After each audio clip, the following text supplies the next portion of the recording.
This is TradeFlow News, bringing you relevant news and insights from around the world.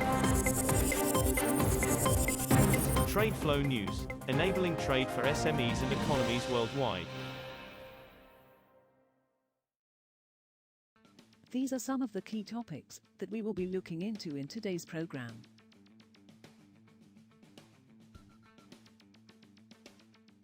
First, let's take a look at the overnight headlines which are impacting the commodity markets. The International Energy Agency, IEA, does not expect moves by the Group of 7 nations to counter the evasion of price caps on Russian energy will change the supply situation for crude oil and oil products, the IEA's Executive Director Fatih Birol said.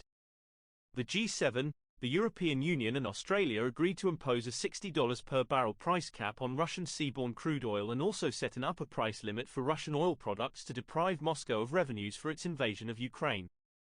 The G7 will enhance efforts to counter evasion of the caps, while avoiding spillover effects and maintaining global energy supply, the group said on Saturday, without giving details, during its annual leaders' meeting.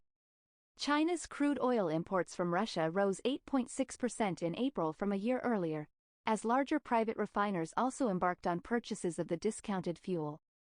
Arrivals from Russia, including seaborne shipments and supplies via pipelines, totaled 7.1 million tons or 1.73 million barrels per day, BPD, according to customs data released on Saturday. Large private integrated refiners have joined smaller independent plants in snapping up lower-priced Russian oil, both the ESPO blend loaded from Russia's Far East and Urals from European ports. Moving on to the top news in the energy sector. China's April fuel oil imports surged further from the prior month, almost hitting a decade high, while exports of low-sulfur marine fuels plunged from March, General Administration of Customs data showed on Saturday. Total fuel oil imports last month jumped almost 3 times from a year earlier to 2.67 million tons, a level not seen since May 2013. The ongoing crackdown on cargoes mislabeled as diluted bitumen could keep fuel oil as the preferred alternative feedstock for smaller independents without crude import quotas, said consultancy FGE late Friday. OPEC Secretary General Haytham Al-Ghais said on Monday that underinvesting in the oil and gas sector could cause market volatility in the long term and imperil growth. He also said the world needs to focus on reducing greenhouse gas emissions rather than replacing one form of energy with another, stressing that major investments were needed in all energy sectors. That is the truth that needs to be spoken, Al-Ghais told at the Middle East Petroleum and Gas Conference in Dubai. OPEC estimates that the world needs $12.1 trillion in investments to meet rising oil demand in the long term. Next, we have the top news in metal markets. Australia has won the backing of the United States for development of its critical minerals industry after the two countries reached an agreement to coordinate policies and investment to support the industry's growth.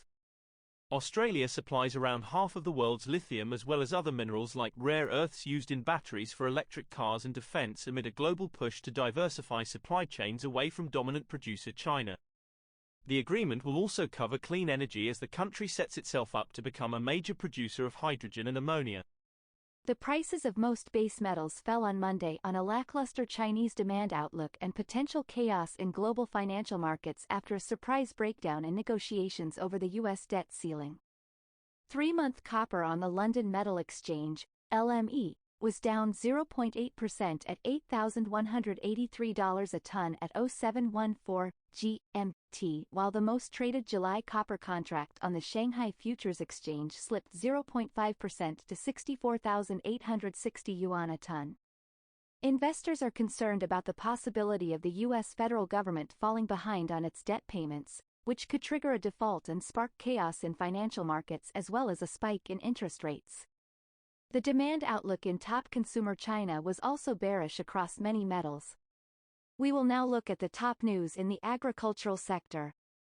China's soybean imports from Brazil fell 16% in April compared with the same month a year ago, data showed on Saturday, keeping supplies from the South American nation well behind last year's level after delays to its harvest. The world's top buyer of soybeans imported 5.3 million tons of the oilseed from Brazil, its largest supplier, versus 6.3 million tons a year earlier, General Administration of Customs data showed. Chinese buyers took advantage of this year's record Brazilian soy crop and cheap prices to step up purchases earlier this year. That is all for today's news on commodity markets. Stay tuned to TradeFlow News as we continue to provide you with more updates. We also invite you to follow us on Twitter at TradeFlow News, which allows you to watch our program on your mobile device or desktop to receive information from there.